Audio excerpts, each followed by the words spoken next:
Om Swastiastu.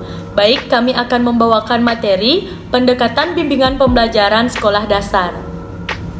Adapun ruang lingkup yang akan kami bahas dalam presentasi kali ini yaitu yang pertama pengertian pendekatan, yang kedua pengertian bimbingan, yang ketiga hubungan pendidikan dengan bimbingan di sekolah dasar, yang keempat pendekatan bimbingan pembelajaran di sekolah dasar, yang kelima kedudukan dan permasalahan bimbingan di sekolah dasar. Adapun latar belakang dari materi pendekatan bimbingan pembelajaran di sekolah dasar. Bimbingan merupakan salah satu komponen dalam seluruh sistem pendidikan, khususnya di sekolah. Guru merupakan salah satu pendukung unsur pelaksana pendidikan yang mempunyai tanggung jawab sebagai pendukung pelaksana layanan bimbingan pendidikan sekolah. Dituntut untuk memiliki wawasan yang memadai terhadap konsep-konsep dasar bimbingan di sekolah. Peserta didik tidak hanya memerlukan materi-materi pembelajaran di sekolah, materi-materi bimbingan pun perlu karena pada dasarnya setiap kehidupan pasti ada masalah. Maka dari itu, bimbingan di sekolah sangatlah diperlukan. Pengertian pendekatan. Pendekatan menurut Gulo adalah sudut pandang kita dalam memandang seluruh masalah yang ada di dalam kegiatan belajar mengajar atau pembelajaran. Sanjaya juga berpendapat bahwa pendekatan pembelajaran dapat diartikan sebagai titik tolak atau sudut pandang kita terhadap proses pembelajaran. Maka, dapat disimpulkan bahwa pendekatan pembelajaran adalah pandangan atau sudut pandang berupa rencana awal untuk menentukan pelaksanaan proses pembelajaran dalam menerapkan perlakuan atau tindakan kelas yang digunakan dalam kegiatan belajar mengajar. Selanjutnya, pengertian bimbingan. Bimbingan merupakan sebuah istilah yang sudah umum digunakan dalam dunia pendidikan.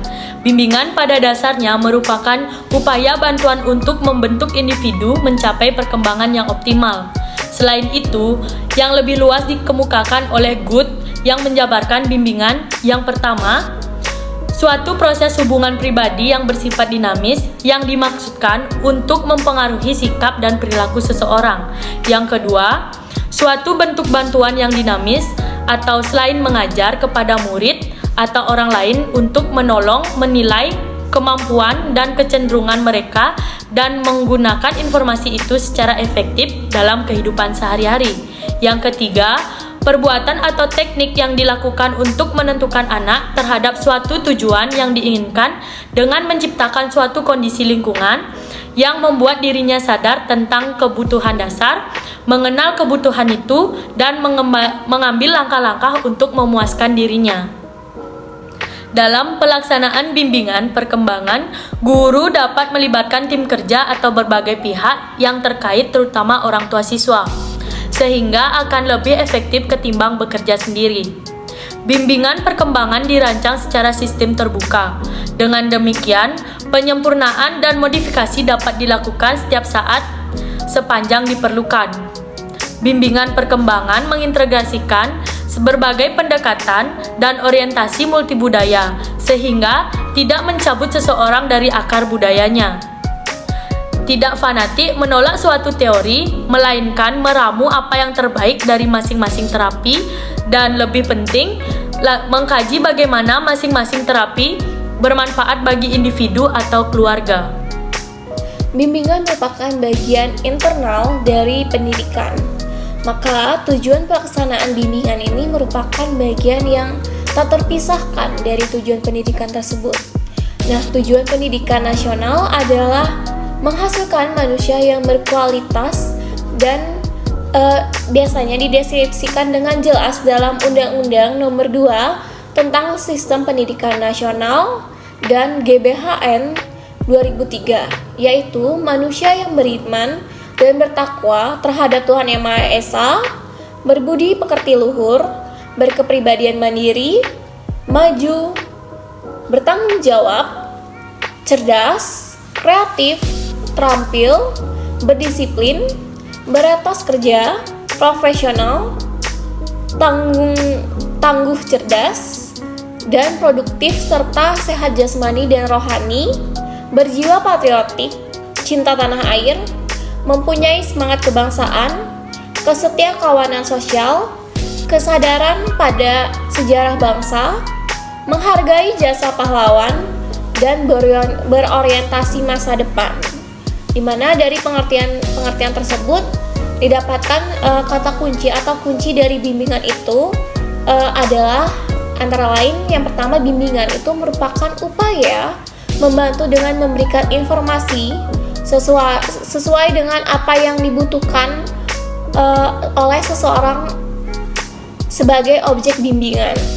Lalu yang kedua itu ada bimbingan dilakukan dengan cara menuntun dan mengarahkan seseorang tersebut untuk dapat mengambil keputusan yang tepat untuk tercapainya tujuan yang telah ditetapkan. Lalu yang terakhir itu adalah bimbingan diberikan kepada satu orang atau lebih, biasanya melalui tatap muka secara langsung. Hubungan pendidikan dengan bimbingan di sekolah dasar. Menurut Muhammad Surya tahun 1998 ada 3 pandangan mengenai hubungan antara bimbingan dan konseling. Pandangan pertama berpendapat bahwa bimbingan itu sama dengan konseling. Yang kedua, istilahnya itu tidak mempunyai perbedaan yang mendasar. Pandangan kedua berpendapat bahwa bimbingan itu berbeda dengan konseling, baik dasar maupun cara kerjanya. Lalu menurut pandangan kedua ini, bimbingan merupakan pendidikan, sedangkan konseling itu merupakan psikoterapi yang usahanya untuk menolong individu yang mengalami masalah yang serius. Lalu pandangan ketiga berpendapat bahwa bimbingan dan konseling itu merupakan kegiatan yang terpadu, lalu keduanya itu tidak saling terpisahkan. Hubungan pendidikan dengan bimbingan di sekolah dasar yang selanjutnya berkaitan dengan pandangan ketiga Downing tahun 1998, Hansen, Stevich, dan Warner ini 1997 dalam Prayitno 1978 menyatakan bahwa bimbingan itu adalah suatu pelayanan khusus yang terorganisasi dan terintegrasi ke dalam program sekolah untuk menunjang kegiatan perkembangan siswa secara optimal. Sedangkan konseling ini adalah usaha pemberian bantuan kepada murid secara perorangan dalam mempelajari cara-cara baru guna penyesuaian diri. Lalu Montser dan dalam Prayitno 1978 menyatakan bahwa di dalam keseluruhan pelayanan bimbingan, konseling dianggap sebagai inti dari proses pemberitahuan atau pemberian bantuan. Lalu Mortensen dan Smuller menyatakan bahwa konseling itu adalah jantung hatinya dari program bimbingannya. Hubungan pendidikan dengan bimbingan di sekolah dasar selanjutnya yaitu kurikulum, merupakan rancangan pengalaman belajar bagi siswa untuk mempercepat perkembangan intelektualnya. Kenyataannya itu menunjukkan bahwa siswa yang masuk sekolah itu memiliki keragaman intelektual dan rentang motivasi yang cukup besar. Akibatnya, pengembangan intelektual itu yang dirancang melalui pengalaman belajar kurikuler tidak dapat dipisahkan dari pengembangan aspek sosial dan emosional. Lalu persoalan yang muncul inilah yang dimana bagaimana siswa ini dapat mengembangkan manfaat yang maksimal dari pengembangan kurikuler di sekolahnya, sehingga perkembangan yang terjadi pada siswa ini tidak hanya perkembangan aspek intelektualnya saja, tetapi juga aspek non-intelektual, dimana seperti pada aspek sosial, emosi, sikap, dan motivasi. Lalu kegiatan kurikuler di sekolah yang diwujudkan dalam proses atau kegiatan pembelajaran hendaknya dapat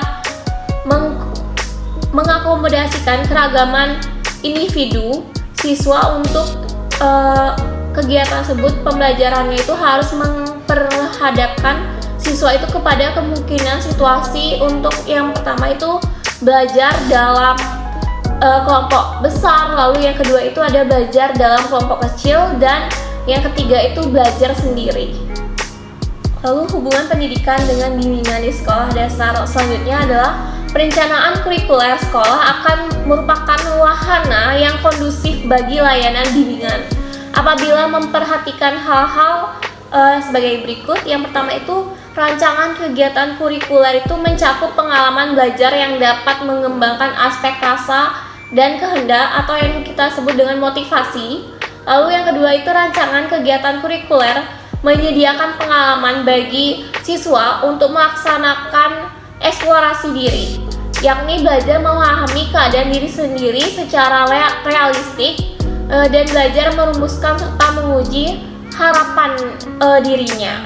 Lalu yang ketiga itu ada rancangan kegiatan kurikuler menyediakan pengalaman bagi siswa yang berkenan dengan pengetahuan dan keterampilan yang diperlukan dalam perencanaan karir dan pendidikan.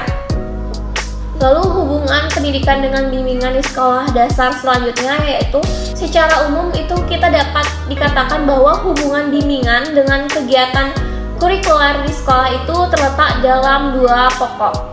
Yang pertama itu, bimbingan merupakan piranti atau instrumen untuk memahami tentang kecakapan, lalu prestasi, minat, kekuatan, kelemahan, masalah, dan karakteristik perkembangan siswa sebagai segi-segi esensial yang mendasar perencanaan kegiatan kurikuler.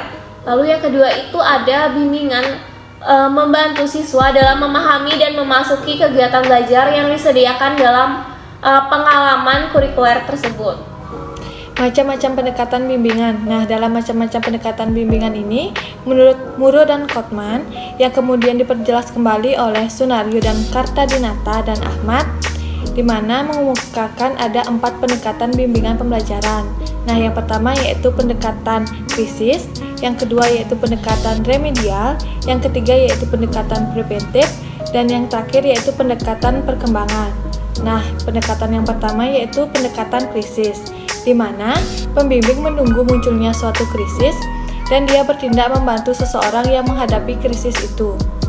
Teknik yang digunakan dalam pendekatan ini adalah teknik-teknik yang secara pasti dapat mengatasi krisis itu. Contohnya, seorang anak datang mengadu kepada seorang guru sambil menangis karena didorong temannya sehingga tersungkur ke lantai. Nah, pembimbing yang menggunakan pendekatan krisis akan meminta anak itu untuk membicarakan penyelesaian masalahnya dengan teman yang mendorong dia ke lantai.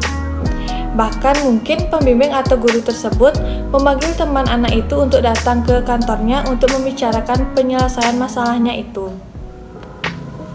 Nah, yang kedua yaitu pendekatan remedial, di mana guru akan memfokuskan bantuannya kepada upaya menyembuhkan atau memperbaiki kelemahan-kelemahan yang tampak. Tujuan bantuan dari pendekatan ini ialah menghindarkan terjadinya krisis yang mungkin terjadi. Berbagai strategi bisa digunakan, seperti mengajarkan kepada siswa keterampilan tertentu, seperti keterampilan belajar membaca, merangkum, menyimak, dan lain-lainnya. Keterampilan sosial dan sejenisnya yang belum dimiliki siswa sebelumnya. Dalam contoh kasus di atas, dengan menggunakan pendekatan remedial, guru dapat mengambil tindakan mengajarkan keterampilan berdamai, sehingga siswa tadi memiliki keterampilan untuk mengatasi masalah hubungan antar pribadi. Keterampilan berdamai adalah keterampilan yang selama ini belum dimiliki kedua siswa tersebut, dan merupakan kelemahan yang bisa memunculkan krisis itu.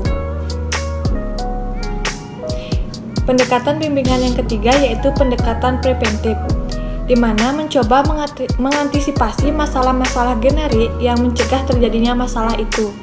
Masalah-masalah yang digunakan seperti putus sekolah, berkelahi, kenakalan, merokok, dan sejenisnya, yang secara potensial masalah itu dapat terjadi pada siswa. Model preventif ini didasarkan kepada pemikiran bahwa jika guru atau pembimbing dapat mendidik siswa untuk menyadari bahaya dari berbagai kegiatan yang dapat menguasai metode untuk menghindari terjadinya masalah itu, maka pembimbing akan dapat mencegah siswa dari perbuatan-perbuatan yang membahayakan tersebut. Berbagai teknik dapat digunakan dalam pendekatan ini, termasuk mengajar dan memberikan informasi. Dalam contoh kasus di atas, jika guru menggunakan pendekatan preventif, dia akan mengajari siswa untuk bersikap toleran dan memahami orang lain, sehingga dapat mencegah munculnya perilaku agresif tanpa menunggu munculnya krisis terlebih dahulu. Pendekatan bimbingan pembelajaran yang keempat yaitu pendekatan perkembangan. Merupakan pendekatan yang lebih mutakhir dan lebih proaktif, di mana dengan ketiga pendekatan sebelumnya, pembimbing yang menggunakan pendekatan ini beranjak dari pemahaman tentang keterampilan dan pengalaman khusus yang dibutuhkan siswa untuk mencapai keberhasilan di sekolah dan di dalam kehidupan. Pendekatan perkembangan ini dipandang sebagai pendekatan yang tepat digunakan dalam tatanan pendidikan sekolah, karena pendekatan ini memberikan perhatian kepada tahap-tahap perkembangan siswa, kebutuhan dan minat, serta membantu siswa mempelajari keterampilan hidup. Berbagai teknik dapat digunakan dalam pendekatan ini, seperti mengajar, tukar informasi, bermain peran, melatih, tutorial, dan konseling. Dalam contoh kasus di atas, jika guru menggunakan pendekatan perkembangan, dia sebaiknya menangani anak tadi sejak tahun-tahun pertama, mengajari dan menyediakan pengalaman belajar bagi anak itu yang dapat mengembangkan keterampilan hubungan antar pribadi yang diperlukan untuk melakukan interaksi yang efektif dengan orang lain. Kesimpulan dari pendekatan bimbingan pembelajaran adalah proses memberikan bantuan yang dilakukan oleh orang yang ahli kepada seseorang atau beberapa orang individu, baik anak-anak, remaja maupun dewasa, agar orang yang dibimbing dapat mengembangkan kemampuan dirinya sendiri dan mandiri dengan memanfaatkan kekuatan individu dan sarana yang ada dan dapat dikembangkan berdasarkan norma-norma yang berlaku. Menurut Muhammad Surya, ada 3 pandangan mengenai hubungan antara bimbingan dan konseling. Nah, pandangan pertama berpendapat bahwa bimbingan sama dengan konseling. Kedua istilah tidak mempunyai perbedaan yang mendasar. Macam-macam pendekatan bimbingan pembelajaran di sekolah dasar yaitu pendekatan krisis, pendekatan remedial, pendekatan preventif, dan pendekatan perkembangan.